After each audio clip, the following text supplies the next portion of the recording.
Hi friends, welcome to బుజ్జి కథలు. అందరూ బాగున్నారా? నేను చాలా బాగున్నాను. మరి ఆలస్యం చేయకుండా ఈ రోజు కథ మొదలు పెట్టేద్దాం. కోళ్లపురం అనే గ్రామంలో కమలమ్మ, రమ్య అనే అత్త కోడళ్ళు నివసించేవాళ్ళు. ఆ గ్రామంలో చాలా మంది కోళ్లను పెంచుకునేవాళ్ళు. రమ్య, కమలమ్మ వాళ్ళకు కూడా ఒక పుంజు, ఒక పెట్ట, 4 కోడి పిల్లలు ఉండేవి. రమ్యకి కోడి కూరంటే చాలా ఇష్టం. ఇలా ఉండగా ఆ రోజు ఆదివారం. ఏమండి, మొద్దులా నిద్రపోయింది చాలు గాని త్వరగా దుకాణానికి వెళ్లి కోడి మాంసం తీసుకురండి. అబ్బా రమ్య, ప్రతిరోజు ఉదయాన్నే లేచి పనికి వెళ్తున్నాగా, ఈ ఒక్కరోజైనా ప్రశాంతంగా పడుకొని అని రాజేష్ పడుకుని ఉంటాడు. ఆ మాటలు విని రమ్యకి చాలా కోపం వస్తుంది. ముందు వెళ్ళి నా కోడి మాంసం తెచ్చిచ్చి తర్వాత మీ ఇష్టం వచ్చినంతసేపు పడుకోండి. లేయండి అని రమ్య కోపంగా భర్త మీద బకెట్ నీళ్లు కుమ్మరిస్తుంది. దెబ్బకి రాజేష్ లేచి కూర్చుంటాడు. రమ్య, ఎందుకే నన్ను ఇలా హింసిస్తున్నావు? నీకు కావాల్సింది కోడి మాంసమే కదా, వెళ్ళి తెస్తానుండు అని రాజేష్ మంచం మీద నుండి లేచి బట్టలు మార్చుకొని దుకాణానికి బయలుదేరుతాడు. హాయ్, ఇప్పుడు మా ఆయన కోడి మాంసం తేవడానికి వెళ్ళాడు. ఈయన వచ్చేలోపే త్వరగా కూరకు కావలసిన మసాలా అది నూరి పెట్టుకోవాలి. త్వరగా కూర చేసేసి రాగి సంగటిలో కూర కలుపుకు తింటే ఉంటుంది నా సామి రంగా. సరాసరి స్వర్గం దాకా వెళ్ళొచ్చినట్టే అనుకుంటూ రమ్య కోడికూర గురించి గాల్లో మేడలు కడుతూ రాగి సంగటి తయారు చేసి మసాలా కూడా నూరి పెట్టి భర్త రాక కోసం ఎదురు చూస్తూ ఉంటుంది. చాలాసేపటి తర్వాత రాజేష్ ఖాళీ చేతులతో ఇంటికి వస్తాడు. అది చూసిన రమ్యకి గుండాగినంత పనవుతుంది. ఏంటండి, కోడి మాంసం తెమ్మంటే అలా వట్టి చేతులతో ఊపుకుంటూ వచ్చారు? అది కాదు రమ్య, కోడి మాంసం తెద్దామనే బయలుదేరాను. తీరా దుకాణంలోకి వెళ్లి జేబు చూసుకుంటే దీనికి పెద్ద చిల్లుంది. నిన్న పనికెళ్ళగా వచ్చిన డబ్బులు మొత్తం ఇందులోనే పెట్టాను. చిల్లులున్న చొక్కా మిమ్మల్ని ఎవరు వేసుకోమన్నారండి? ఇదంతా నా కర్మ. ఈ రోజు నాకు కోడి కూర తినే భాగ్యమే లేదు అని రమ్య ఏడుస్తూ ఇంటి వెనక్కి వెళ్లి కూర్చుంటుంది. ఇలా ఉండగా ఆమె ఇంట్లోని కోడి పుంజు పక్కింట్లోని పంకజం పెట్టతో కోడి భాషలో మాట్లాడుతూ కనిపిస్తుంది. హే, ఈ రోజు నువ్వు చాలా అందంగా ఉన్నావు తెలుసా? ఓహ్, థ్యాంక్ యూ. అదేంటో నా అందం చూస్తే చాలు ఎంత పెద్ద పుంజైనా సరే నా నుండి చూపే తిప్పుకోలేదు. ఇలా ఆ పుంజు పెట్ట మాట్లాడుకుంటూ ఉంటాయి. ఇదంతా రమ్యతో పాటు భార్య పెట్ట కూడా గమనిస్తుంది. వారిని, ఈ పుంజుగాడికి నేను సరిపోలేదా? ఆ పక్కింటిది కావాలా? ఇంట్లో ఉన్న ఈ జిలేబీ నచ్చదు కానీ పక్కింట్లో ఉన్న పకోడీ ముఖంది కావాల్సి వచ్చింది అని భార్య పెట్ట మనసులో అనుకుంటూ భర్తని, పక్కింటి పెట్టని తిట్టుకుంటూ ఉంటుంది. నీ గొంతు చాలా తీయగా ఉంది. ఎర్ర చీమలొచ్చి కుట్టిపోగలవు, జాగ్రత్త అనుకుంటుంది మనసులో భార్య పెట్ట. ఇంతలో పుంజు పక్కింటి పెట్టకి కన్ను కొడుతుంది. అది చూసి ఆ పెట్ట చాలా మురిసిపోతుంది. చాలు డియర్, ఇంకో క్షణం కూడా నిన్ను విడిచి ఉండలేను. ఏ దిక్కున నువ్వున్నా ఎగిరిస్తా పుంజు మామ, మనిద్దరిని విడదీసే పెట్టేది లేదు మామ అంటూ ఆ పెట్ట ఎగురుతూ ఆ ఇంట్లో నుండి పుంజు దగ్గరికి వచ్చి వాలుతుంది. దాన్ని చూసి పుంజు చాలా సంతోషిస్తుంది. ఒసే నీ దుంప దగ్గ ఎంతకి తెగించావే? ఏకంగా నా మొగుడి దగ్గరికే వచ్చేసావు కదే. నా కాపురంలో చిచ్చు పెట్టడానికే వచ్చావే నువ్వు. నిన్ను వెంటనే ఏదొకటి చెయ్యాలి అంటూ భార్య పెట్ట కోపంతో ఊగిపోతూ ఉంటుంది. మరోపక్క తమ ఇంటికి ఎగిరొచ్చిన పక్కింటి పంకజం పెట్టను చూసి రమ్యకి ఒక ఆలోచన వస్తుంది. మా ఆయన ఎలాగూ నా కోసం కోడి మాంసం తేలేదు. అదేదో నేనే ఈ పంకజం పెట్టను కొసుకు తింటే ఎవరికి నా మీద అనుమానం కూడా రాదు. ఇదే మంచి ఉపాయం. అమ్మా పంకజం పెట్ట, నాకు ఆహారంగా మారడానికే వచ్చావా అనుకుంటూ రమ్య మెల్లగా ఆ పెట్ట దగ్గరికి వెళ్తుంది. పుంజుమాయలో పడిన పెట్ట ఈ లోకాన్నే మరచిపోయి తన కోసం వస్తున్న రమ్యని గమనించదు. ఇంతలో రమ్య ఒక్క దెబ్బలో ఆ పెట్టని పట్టుకుని చంపి కూర వండుకుని తింటుంది. ఇదంతా చూసిన భార్య పెట్ట, దెబ్బ కుట్రా, పక్కింటి దాన్ని కుట్రా, అయినా నువ్వెంత గొప్పదానివి రమ్యక్క.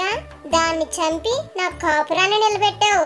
నీ కోసం రోజుకి 2 గుడ్లు పెట్టినా తక్కువే అక్క అనుకుంటూ సంతోషంతో గెంతులు వేస్తూ ఉంటుంది భార్య పెట్ట. ఓహో, ఇదంతా నీ కుళ్ళుగొత్తనం వల్లే జరిగిందన్నమాట. ఇక ఈ జన్మలో నీతో మాట్లాడితే ఒట్టు అంటూ భర్త పుంజు కోపంగా ఆ ఇంట్లో నుండి ఎగిరి బయటకు వెళ్ళిపోతుంది. అయ్యో పుంజు మామ, ఆగు మామ, అంటూ భార్య పెట్ట భర్త పుంజు వెనకాలే వెళ్తుంది.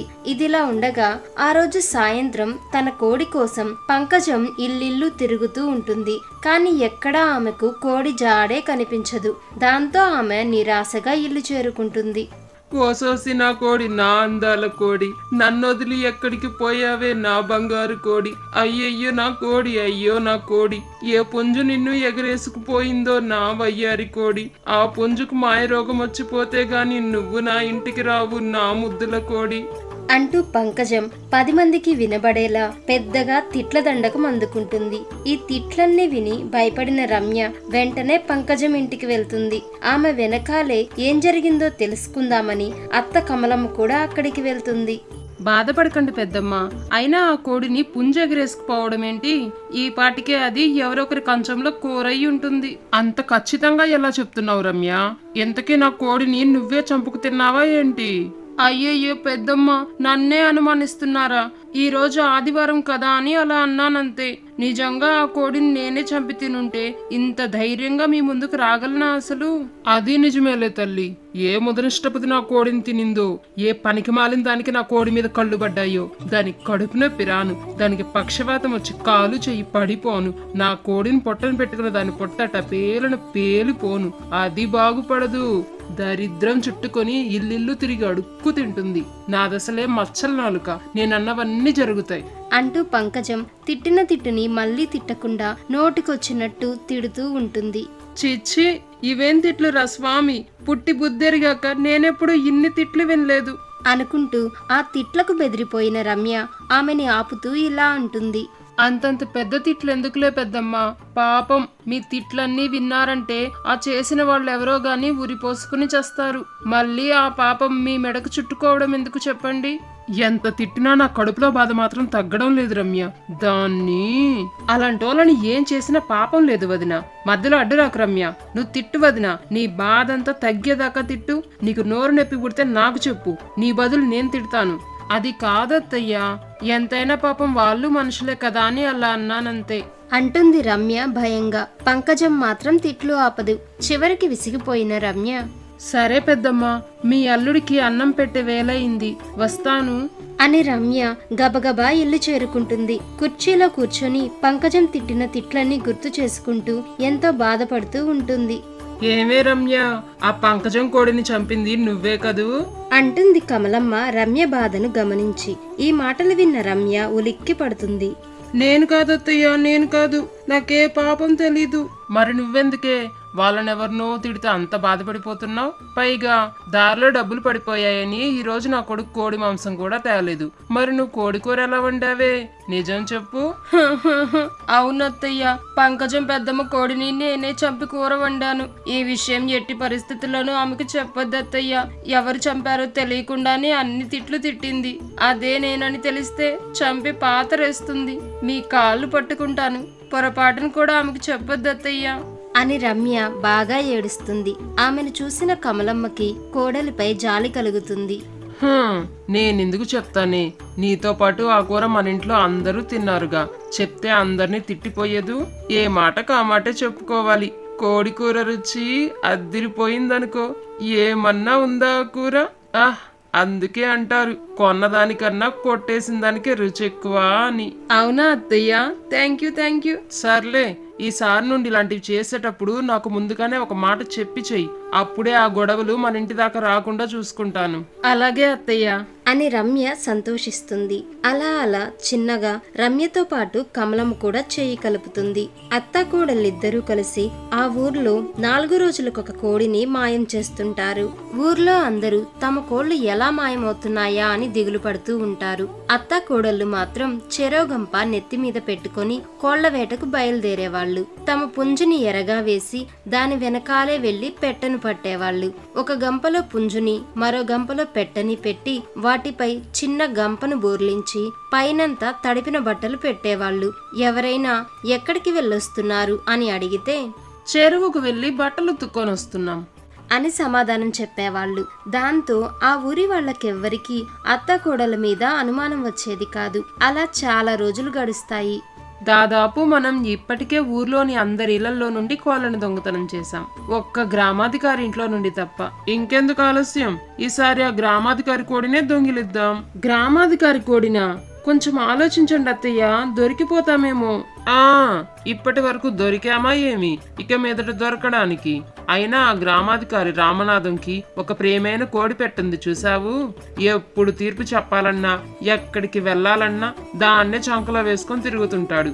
నాకు దాన్ని వండుకు తినాలని ఎప్పటి నుండో కోరికగా ఉంది. పడితే గిడితే ఈసారికి మాత్రం దాన్నే పట్టాలి మనం, అంటుంది అత్త కసిగా. అందుకు కోడలు కూడా సరేనంటుంది. ఆ మర్నాడే ఇద్దరూ కలిసి అన్ని కోళ్లలాగే దాన్ని కూడా పట్టుకొచ్చి చంపుకొని హాయిగా వండుకు తింటారు. ఇలా ఉండగా మరోపక్క గ్రామాధికారి రామనాథం తనకు ఎంతో ఇష్టమైన కోడి కనిపించకుండా పోయిందని దిగులు పడుతూ ఉంటాడు. నా చిట్టి కోడి, నా పొట్టి కోడి, కొక్కరకోమంటూ కులుకుతూ నడిచేవే నా క్యూట్ కోడి, వంటి మీద రెట్ట వేసినా వదిలిపెట్టలేదే నా వెండి కోడి, బారిపోయినప్పటి నుండి నిన్నే నా భార్యలా చూసుకున్నానే నా బంగారు కోడి, నువ్వు లేని బ్రతుకు నేనెట్టా బ్రతకాలే నా నాటుకోడి అంటూ రామనాథం శోకాలు పెడుతుంటాడు. అతని బాధని చూసి అతని మనుషులు కొంతమంది కోడి కోసం ఊర్లో ఇల్లిల్లు గాలిస్తారు. కానీ వారికి ఆ కోడి జాడే కనిపించదు. రామనాథం మాత్రం తన భార్య పోయినప్పటికంటే ఎక్కువగానే బాధపడుతూ నిద్రాహారాలు మాని రాత్రింబవళ్ళు శోకిస్తూ ఉంటాడు. ఇలా ఉండగా అతని స్నేహితుడు మంజునాథంకి విషయం తెలిసి స్నేహితుడిని పరామర్శించడానికని ఇంటికి వచ్చి విషయం మొత్తం తెలుసుకుంటాడు. ఏమరా, ఊర్లో కోళ్లు మాయమవుతున్నాయని ఎంతమంది వచ్చి నీకు చెప్పారు, కానీ నువ్వు పట్టించుకోలేదు. విషయం నీ దాకా వస్తే తప్ప నీకు వాళ్ళ బాధ అర్థం కాలేదన్నమాట. నిజమేరా, అప్పుడే గాని నేను వాళ్ళ మీద నిఘా పెట్టుంటే విషయం నా దాకా వచ్చేది కాదు. చేతులు కాలేక ఆకులు పట్టుకుంటే ఏం లాభం? సర్లేరా, మొత్తానికి నీ తప్పు తెలుసుకున్నావు. నేను చెప్పినట్టు ఊర్లో దండోరా వేయించు. ప్రాణాలతో ఉంటే నీ కోడి నీ ఇంటికి వస్తుంది, లేదా దాన్ని దొంగిలించిన వాళ్ళెవరో తెలుస్తుంది అని మంజునాథం స్నేహితుడికి సలహా ఇచ్చి అక్కడి నుండి వెళ్లిపోతాడు. ఆ రోజు సాయంత్రం ఇందు మూలముగా 10 మందికి తెలియజేయనదేమనగా 2 రోజుల క్రితం మన గ్రామాధికారి కోడి పెట్ట తప్పిపోయిన విషయం అందరికీ తెలిసిందే. ఆ కోడికి అదేదో కొత్త రకం జబ్బు చేసిందంట. అది గాని మన గ్రామాధికారి వద్దనే ఉండుంటే ఆయనకి ఆ జబ్బు అంటుకుని మరణించేవారంట. కాబట్టి ఆ జబ్బున్న కోడిని దొంగతనం చేసి మన గ్రామాధికారి ప్రాణాలు కాపాడినందుకు ఆయన వారికి పెద్ద మొత్తం మీద బంగారం డబ్బు కానుకగా ఇవ్వదలిచారు. కాబట్టి కోడిని దొంగతనం చేసిన వారు గ్రామాధికారి ఇంటికి వెళ్లి వారిచ్చే కానుకలు తీసుకోవలసిందిగా తెలియజేయడమైందహో. ఈ చాటింపు వినగానే అత్తాకోడళ్ళిద్దరికీ గుండె జారిపోయినట్టవుతుంది. అత్తయ్య, ఆ కోడికి జబ్బు చేసిందంట. అయితే మనం జబ్బు చేసిన కోడిని తిన్నామా? ఓరి దేవుడా, ఎంత పని జరిగిపోయింది.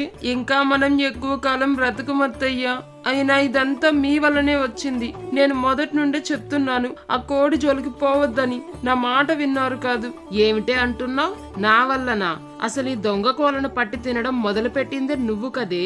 ఇప్పుడు ప్రాణాల మీదకి వచ్చేసరికి నా మీదకి నెడుతున్నావు. నేను పంకజం పెద్దమ్మ ఒక్కదాని కోడినే చంపి తిన్నాను, కానీ మీరు ఊర్లోని అందరి కోళ్లను దోచేశారు. పెద్ద గజ దొంగ మీరు. ఏంటే, నన్ను పట్టుకొని గజ దొంగ అంటావా? నీకెంత ధైర్యం? ఆ మాటకొస్తే నువ్వు దొంగ, మీ అమ్మ దొంగ, మీ నాన్న దొంగ, మీ తాత దొంగ, మీ అమ్మమ్మ దొంగ, మీ నాయనమ్మ దొంగ. అంతేందుకు మీ పుట్టింటోళ్ళంతా పెద్ద దొంగల ముఠానే. మీరు మాత్రం అమాయకులు. మరి ఎంత గుండెలు తీసిన బంటు కాకపోతే ఏకంగా గ్రామాధికారి కోడిని దొంగిలించి తింటారు. హవ్వా హవ్వా, మీ దొంగలింట్లో కాపురానికి వచ్చినందుకు బయటికి వెళ్తే నా పరువే పోతుంది. ఊరూరు తిరిగి దొంగతనాలు చేసుకుని బ్రతికేటోళ్ళు ఇంకా మీకెక్కడుంది పరువు? మా పుట్టింటోళ్ళనే అంటారా మిమ్మల్ని? అంటూ అత్తాకోడళ్ళిద్దరూ జుట్టు పట్టుకుని వీధిలోకి వచ్చి మరీ కొట్టుకుంటూ ఉంటారు. వాళ్ళ మాటలు విని ఆ గ్రామస్తులకి ఊర్లో ఇంతకాలం కోళ్లు ఎలా మాయమవుతున్నాయన్న విషయం అర్థమవుతుంది. రామనాథం మనుషులు వచ్చి అత్తాకోడళ్లను అతని దగ్గరకు తీసుకుని వెళ్తారు. రామనాథం వారికి పెద్ద మొత్తంలో జరిమానా విధిస్తాడు. అంతేకాదు, ఒక మంచి సలహా ఇచ్చి కోళ్ల దొంగల్ని పట్టుకునేలా చేసినందుకు తన స్నేహితుడు మంజునాథంకి ధన్యవాదాలు కూడా చెప్పుకుంటాడు. అందుకే అంటారు, నిజం నిప్పు లాంటిది. మనం దాన్ని ఎంత కప్పిపుచ్చాలని ప్రయత్నిస్తే అది మనల్ని అంత ఎక్కువగా కాల్చుకుంటూ బయటకు వస్తుంది అని. ఈ కథ కనుక మీకు నచ్చినట్లయితే వెంటనే ఈ వీడియోని లైక్ చేయండి. ఇలాంటి మరిన్ని మంచి మంచి కథల కోసం మన బుజ్జి కథలు యూట్యూబ్ ఛానల్ ని సబ్స్క్రైబ్ చేసుకోండి. Thanks for watching.